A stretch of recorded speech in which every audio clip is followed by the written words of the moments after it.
Now, the president said that a lawyer of Zaldico approached, I guess Malacanang, approached us and tried to blackmail us by saying that if we don't cancel his passport, he will stop releasing videos.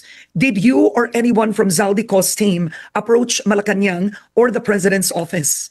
Tingnan natin ito, kaibigan, no? Kung paano madidibang at masasabi mong parang hindi nag-iisip tong presidente natin eh, di ba?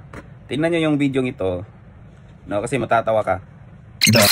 Lastly, meron po akong ibabanggit sa inyo. Dinapitan po kami ng abogado ni Zaldico at nagtatangkang mag-blackmail na kung hindi po namin kakanselihin daw ang passport niya, hindi na raw siya maglalabas ng video. I do not negotiate with criminals. Kahit maglabas ka na ng video ng lahat ng kasinungalingan mo na pag-destabilize sa gobyerno, gusto kong malaman mo, Zaldi, makakansela pa rin ang passport mo. Hindi ka na makakatakas sa hustisya. No, I did not.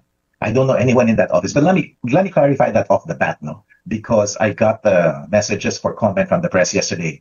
And I immediately reacted. And then a friend of mine, close friend of mine from law school, asked me, "Is he alluding to you?" And I realized, I was not named. So maybe I acted prematurely. So let me say that if the palace was alluding to me, I did not approach the president. It's a ridiculous proposition, because neither of us have anything to bargain for. I don't have the videos. I have no control over content. I have no control over the timing of the release. The palace doesn't have control over the passport cancellation. That's the prerogative of Sandigan Bayan. Now, why would two parties bargain over something? Over two entities, two items that they don't control? It doesn't make sense. So I would only assume that he was misinformed. I certainly didn't call him directly. I don't know how. I don't know him. He doesn't know me.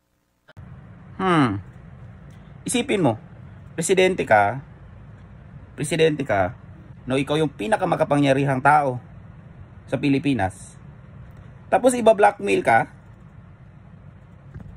no? Kahit isipin pa lang nila na i-blackmail ka, no? Ano na eh, kapag yung taong yon, kunwari si Zaldico, naisipan niya yung i-blackmail ka, isa lang ang ibig sabihin niyan. Mahina kang tao. No, kasi sa panahon ni Digong, isipin mo pa lang na i-blackmail siya, talo ka na.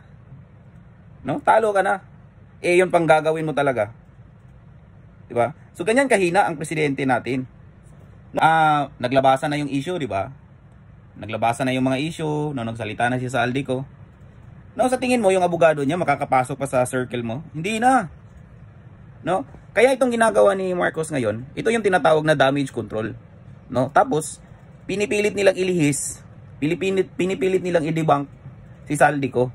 Pero nung hindi pa kumakanta si Zaldico, sinasabi ng lahat, siya lang ang makakasagot ng mga isyung ito. No? Kahit yung mga dilawan, mga pinklawan, sinasabi nila, dapat umuwi ka na, Zaldico, para masagot mo. No? Kasi ikaw yung may may nalalaman sa isyung ito, ng flood control na ito. Subalit, nung nagsalita na si Zaldico, tapos ikinanta niya si Romualdez at si Marcos, sinasabi na nila lahat ngayon, even yung mga pinklawan, sinasabi nila, hindi daw credible si Zaldico.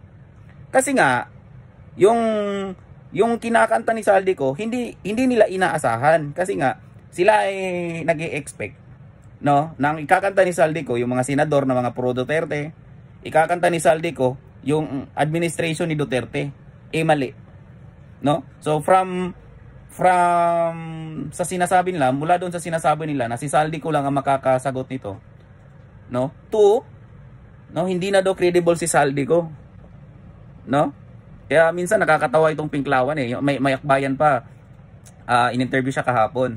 Sabi niya, yung Sara Duterte resign, pwede daw, no? Kasi nga dapat ma-impeach na daw nga si Sara.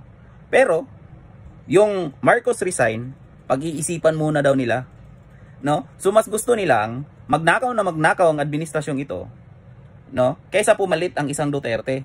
Kasi nga pag naging presidente si Inday Duterte, si Sara Duterte, yung mga NPA na yan, pulbos yan, no?